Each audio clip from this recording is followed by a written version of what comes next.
নমস্কার, দুপুর দুটোর খবর দিনভর নিয়ে আপনার সঙ্গে আমি অনিন্দিতা।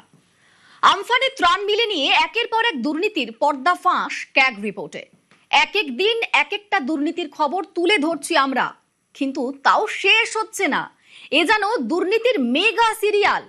আজকের পর্বে তুলে ধরবো ত্রিপল, সেচ আর বিদ্যুৎ।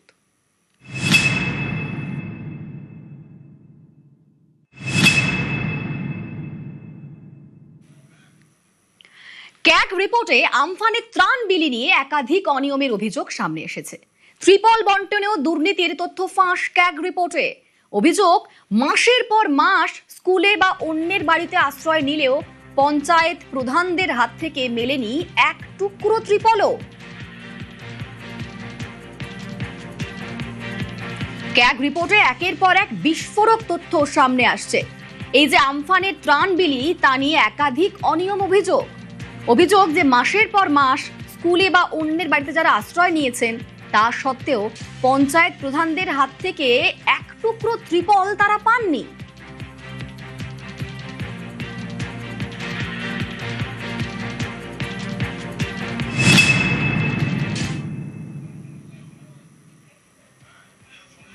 আমার সঙ্গে সরাসরি সোমরাজ রয়েছেন প্রতিনিধি।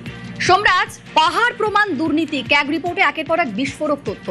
আমফানে যারা ক্ষতিগ্রস্ত হয়েছিলেন তারা তো কিছুই পাননি, অন্যদিকে পকেট ভরেছে অন্য কারো।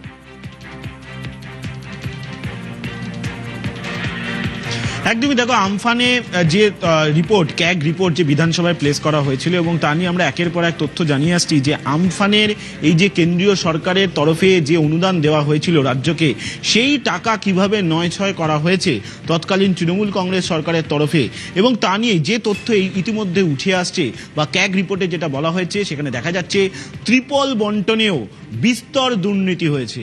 এবং সিএজি রিপোর্টে তেমনটাই উল্লেখ করা হচ্ছে এই ত্রিপল বন্টনে দুর্নীতির ক্ষেত্রেও। সিএজি রিপোর্টে যেটা বলা হয়েছে, যেটা সূত্র মারফত জানা যাচ্ছে, প্রথমত বলা হচ্ছে যে স্টক রেজিস্ট্রার যেটা ছিল এবং যেটা নথি রয়েছে, সেখানে একাধিক গড়মিল রয়েছে উত্তর চব্বিশ পরগনা জেলাতেই। বিশেষ করে উত্তর চব্বিশ পরগনা এবং দক্ষিণ চব্বিশ পরগনা জেলা, এই দুই জেলাতেই ত্রিপল বন্টনে বিস্তর দুর্নীতির তথ্য তুলে ধরেছে সিএজি অডিট রিপোর্ট। এবং সেখানে বলা হচ্ছে যে উত্তর চব্বিশ পরগনা জেলায় দেখা যাচ্ছে 100টি ক্ষতিগ্রস্ত পরিবারের মধ্য থেকে 62টি ত্রিপল বিলির কথা থাকলেও বিলি হয়েছে মাত্র 25টি। এমনকি সিএজি অডিট রিপোর্টে এটাও বলা হচ্ছে উত্তর চব্বিশ পরগনা, পশ্চিম মেদিনীপুরে বহু মানুষ তারা ত্রিপল পাননি, অথচ তাদের উপভোক্তার তালিকায় নাম ছিল, কিন্তু তারা ত্রিপল পাননি। এমনকি এটাও বলা হচ্ছে যে ত্রিপল সরবরাহে ঘাটতির কারণে, অর্থাৎ যে যত সংখ্যক ত্রিপল বরাদ্দ করা হয়েছিল, কিন্তু সেখানে দেখা যাচ্ছে একাধিক মানুষ তারা ত্রিপল পাননি, এবং সেই কারণে 3,22,000 টাকার আর্থিক ক্ষতি হয়েছে কেন্দ্রীয় সরকারের। এমনকি শুধু তাই নয়, এটাও বলা হচ্ছে যে যে ইউটিলাইজেশন সার্টিফিকেট জমা দেওয়ার কথা ছিল, সেখানে যে বরাদ্দ ছিল, সেই বরাদ্দ খরচ করার আগেই জেলা প্রশাসনের তরফে ইউটিলাইজেশন সার্টিফিকেট দিয়ে দেওয়া হলো। দক্ষিণ চব্বিশ পরগনা জেলা প্রশাসনের তরফে ইউটিলাইজেশন সার্টিফিকেট দিয়ে দেওয়া হলো খরচ না করার আগেই।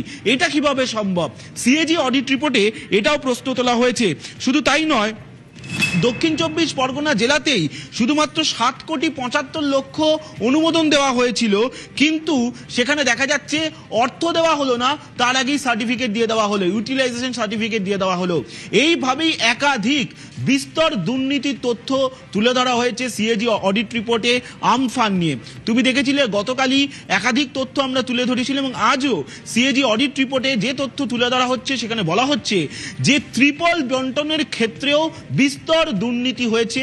পশ্চিম মেদিনীপুরে বহু মানুষ তারা ত্রিপল পাননি, দক্ষিণ চব্বিশ পরগনা জেলায় বহু মানুষ তারা ত্রিপল পাননি, উত্তর চব্বিশ পরগনা জেলাতেও বহু মানুষ তারা ত্রিপল পাননি। এমনকি ত্রিপল বন্টনের জন্য যে আর্থিক বরাদ্দ দেওয়া হয়েছিল, তা খরচ করা হয়নি, কিন্তু তার ইউটিলাইজেশন সার্টিফিকেট দিয়ে দেওয়া হচ্ছে জেলা প্রশাসনের তরফে। পরে যখন দক্ষিণ চব্বিশ পরগনা জেলা প্রশাসনের তরফে জানতে চাওয়া হচ্ছে, তখন তাদের তরফে আর কোনো উত্তর আসছে না। এইভাবেই বিস্তর দুর্নীতির তথ্য সিএজি অডিট রিপোর্টে তুলে ধরা হয়েছে আমফানে ত্রিপল বিলি নিয়ে। সঙ্গে থাকো সোমরাজ। ত্রিপল বন্টনের দুর্নীতির অভিযোগ, হ্যাঁ দেখেছি আমরা রাজ্যে পালাবদলের পর তৃণমূল নেতাদের বাড়ি থেকে উদ্ধার হয়েছে বিপুল পরিমাণ ত্রিপল সহ নানান জিনিসপত্র।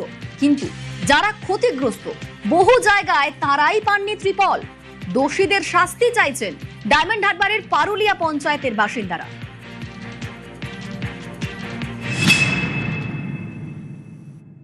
আমাদের ঘরের খোলা উড়ে গেছে, খোলা ভেঙে গেছে, কাগজও একটাও পাইনি এবং চাইতে গেছি বলে এখন কাগজ হবে নি। আমাদের চাল উড়ে গেছে, আমার তখন মেয়ে 6 মাসে ভিজেছিলাম। আনফানের সময় চাল এইছে, আলু এইছে, মাথা পিছু সব 3-4 কিলো করে চাল দেওয়ার কথা 2 কিলো করে 1 কিলো করে দিয়ে সব চালের বস্তা বিক্রি করে দিল। আর এখন সব তিরপল বেরোচ্ছে তৃণমূল গোপেদার বাড়ি থেকে, ওনার শাস্তি চাই আমরা সবাই। একটা তিরপল চাইতে গেছি, আমাকে বললো তখন 3 বাপ বেটা 3টে তিরপল দিলে তোমার ভালো হয় না। তখন আমার মানুষ একটা কাগজ কিনে ঘরে লাগাতে গেল, গিয়ে পাটা পড়ে গিয়ে ভেঙে গেল আমার স্বামীটা। এখন ওনার ঘরে তিরপলের কাঁড়ি, এখন চাইছি ওনার শাস্তি হোক। সবাই পায়নি, পার্সোনাল ভাবে কিছু নেতার লোকও পেয়েছিল, গরিব মানুষ যারা অরিজিনালি পাওয়ার যোগ্য তারা পায়নি। এমনও লোক আছে 2টো ঘর পেয়েছে, এমনও গরিব মানুষ আছে ঘর পায়নি।